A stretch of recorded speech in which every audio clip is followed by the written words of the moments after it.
Hello everyone, my name is John Shear. I'm the organist director of music here at Fourth Presbyterian Church, and it's a great pleasure to welcome you to this piano recital today by Susan Merdinger.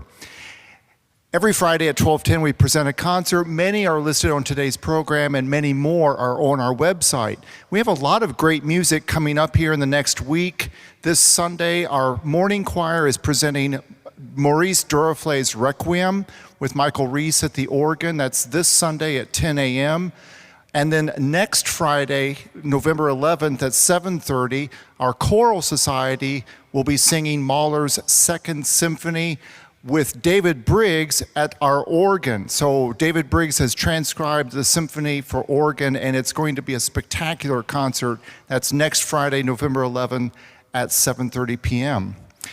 Please take a moment just to turn off cell phones and other electronic devices so we can enjoy every note today. And following today's concert, we greatly appreciate contributions, all of which go to continue this concert series. We're also very grateful to the Musicians Club of Women for their co-sponsorship of today's concert. So now please join me in welcoming Susan Merdinger.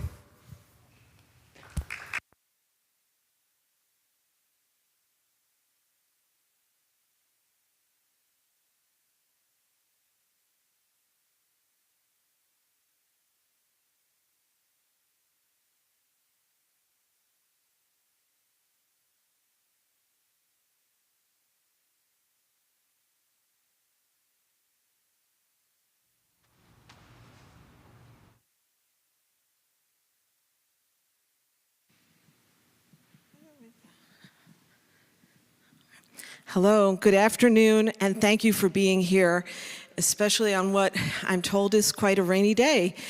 I've been inside for the past hour and a half, so I don't even know what the weather's doing.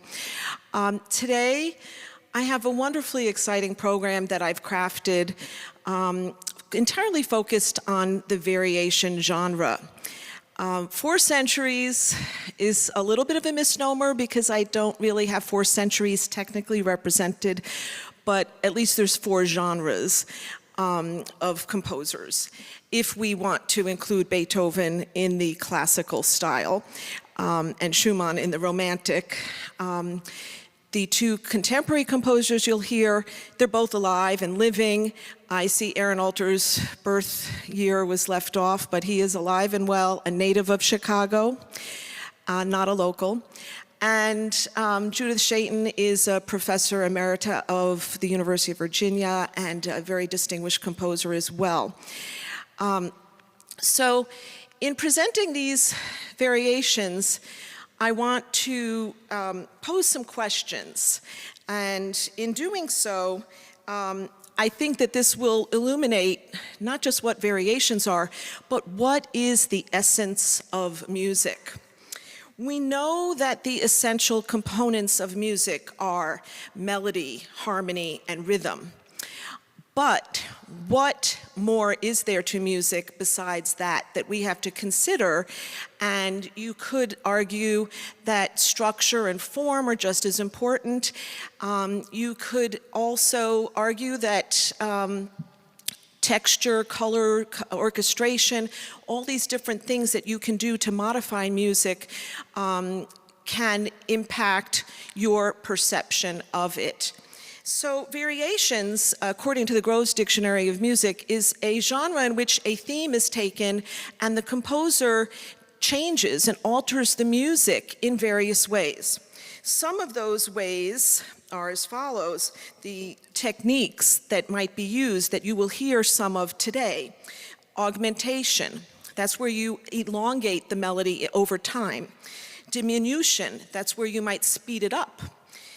Fragmentation is where you take just one little fragment of the melody or the rhythm and use that in a variation.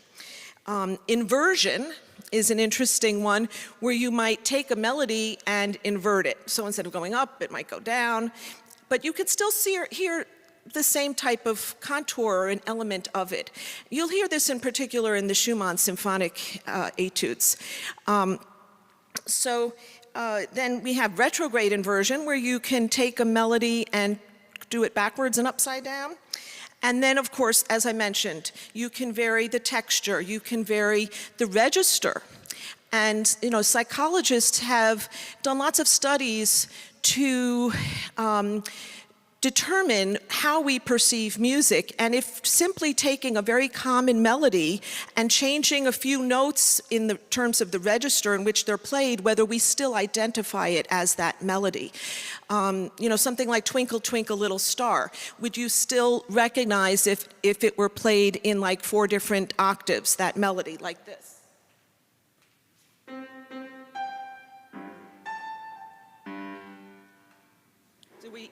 Do you recognize that as Twinkle, Twinkle, Little Star? Maybe, maybe not. So when you listen to these variations today, I ask you to consider what makes a theme, and what makes it good for using it in the variation genre. I tend to have observed that the simpler the theme, the better. As in Paganini's theme, it's basically, harmonically pretty simple in that it's like alternating tonic and dominant to 2 major chords with a few extras thrown in. But you'll hear that very shortly. I ask you to question and listen for these different ways that we can change and alter music, a theme, and we discover that the composers are using their creativity in a way that is really quite extraordinary. In terms of legal terms, there have been a lot of lawsuits with contemporary composers of one person plagiarizing or stealing a melody from someone else just because they've changed one note or one little turn of a phrase. So when is it, an original theme? How far can you stretch it before it actually becomes someone else's music? So that's another question you might want to consider when you listen to these beautiful variations. I'm starting with the Opus 109, just the 3rd movement today. That's the variation movement. And in it you will hear the influence for Beethoven. You will hear influence of Bach, especially. In his late sonatas and late works, just like Mendelssohn, in the early 19th century, there was a hearkening back to a reawakening of the music of Johann Sebastian Bach. So you'll hear 2-part counterpoint that sounds like an invention. You'll hear a lot of layers of textures and a fugue, and these are some of the techniques that Beethoven loved to use in his late works, but actually throughout his life. As far as variations go, one reason why I wanted to include Beethoven as opposed to anyone earlier, like Bach, like the Goldberg variations, aside from the length being a little too long to include on this program. For me, Beethoven reached the pinnacle of the variation technique and set the stage for all the composers that came after him. So right now, I hope you'll enjoy Opus 109's 3rd movement.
looks like I left it on. The next piece by Liszt is with a borrowed theme from Paganini, from his very famous 24th Violin Caprice. And what you heard just before by Beethoven, that was an original theme. So what we also can note with variations is that the theme doesn't have to be an original theme by the composer. It can be one borrowed from a colleague, a friend, a historical composer. In this case, Liszt borrowed Paganini's theme, and it proved this theme to be one of the most famous themes in musical history. None other than probably 36 composers have written variations on this, namely Brahms, Rachmaninoff, Lutoslawski, Fazil Say, and the list goes on, Piatigorsky. There's so many composers who have chosen this theme to write variations for. So without further ado, here's the Liszt Paganini Etude number 6.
At my last concert, I actually tried opening with that piece. I decided against it. Can I go home now? So that set of variations is one of 6 in the variations. So I happen to love Liszt, playing Liszt. I hope you got that sense. So that's why I included that piece. The next up is by a composer who's a good friend of mine, Aaron Alter, and he's a native of Chicago. He's currently living in California. And I have premiered his trio, Solar Rays, and I recorded on my American Melting Pot CD his sonata, piano sonata, which was dedicated to me. He's a marvelous composer who trained at Northwestern and at Princeton. And without further ado, a little bit about the piece, because the program notes didn't make it into the program. So this is based on a theme by Charlie Parker. Who knows who Charlie Parker is? Show of hands. Okay, Charlie Parker, a very famous jazz sax player. And if you look it up on YouTube, there's actually a performance of him playing this theme called Segment. So in using this theme, Aaron had to purchase the license to have permission to use it for this piece. And I think it's a really great juxtaposition of elements of jazz, classical, and contemporary techniques. So what you'll hear, it's better just to play than to describe. I hope you enjoy it.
Hello.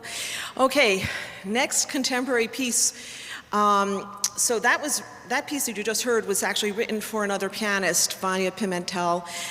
So she got the joy of making the premiere, but I think this might have been a Chicago premiere of this piece. So let's give another round of applause for Aaron Alter. Thank you. The next work is by Judith Chayton. She's a professor emerita at University of Virginia. She is an extremely distinguished composer with numerous recordings to her credit and commissions by major symphony orchestras and venues where her music has been played in major concert halls around the world. This piece, High Variations on Eliyahu Hanavi. High means 18. I'm not playing all 18 today, but I've put together a wonderful arrangement of many of the variations. The interesting thing about this piece is that Ms. Chayton enables the performer to determine the order of the variations. So there are literally millions and millions of possibilities of arranging these variations in an order that might make sense to one performer or another. So I've selected some of my favorites. And Eliyahu Hanavi is a prophet, and this is a Jewish song that she wrote the variations on. So I hope you enjoy it. Some of the variations that I selected, I did for the particular reason to explore the sonorities of this beautiful church and the acoustics here, and try to emulate the sound of the organ. You'll know when you hear it.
Thank you. I'm getting so many compliments from that piece as well. It's just absolutely riveting, and I hope you heard in her work a lot of the extended techniques, depressing some of the keys silently and trying to catch images and harmonics of those notes using the pedal.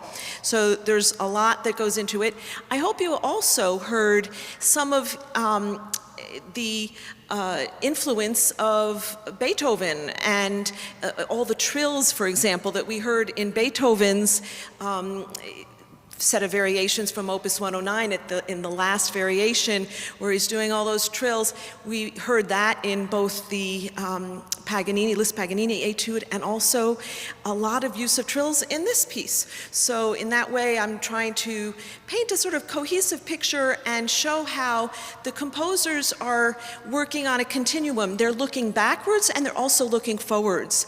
So even if you listened carefully in Beethoven, the first variation was probably foreshadowing a Chopin's nocturnes, as an example, or waltzes. So we can really appreciate the variation genre when we examine them in such a context of what's coming before and what's coming after, what they're, how they're breaking ground, how the composers are breaking ground. So the next work, the largest work on the program, is the Schumann Symphonic Etudes. And this piece went through many transformations by Robert Schumann, and he wrote a lot of variations, took some out, then put them back in.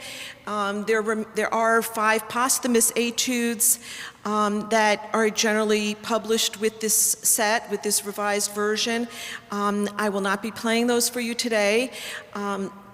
So what I can tell you is that in each of these variations you will hear influence of Bach. You'll hear influence of Mendelssohn, like Mendelssohn Scherzo-like texture and demeanor, and definitely you'll hear Bach, and of course the inimitable style that is Schumann, a lot of repeated rhythms.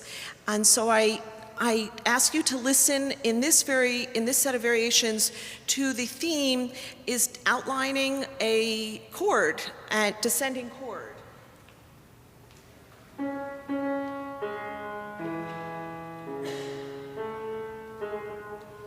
there's a little dotted rhythm in there. If you take out these little motifs and these little parts of the essence of the theme, you'll hear a little bit of it in each variation, which actually he's calling these symphonic etudes. They are very symphonic in their character, in the structure of it. The other thing that I neglected to mention is that for some reason the variation genre, the themes tend to be in a binary form, and this is no exception to the rule. It's a binary form. The theme itself is not by Schumann. It's by Baron von Fricken, who was the father of Ernestine Fricken, to whom Robert Schumann was engaged. That engagement was broken off, enabling him to marry Clara Wieck. But this theme originally bore a quote that it was the theme of an amateur. I don't think it's really an amateurish theme at all, but I absolutely love what Schumann did with it in this work. Please enjoy.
Thank you all for coming.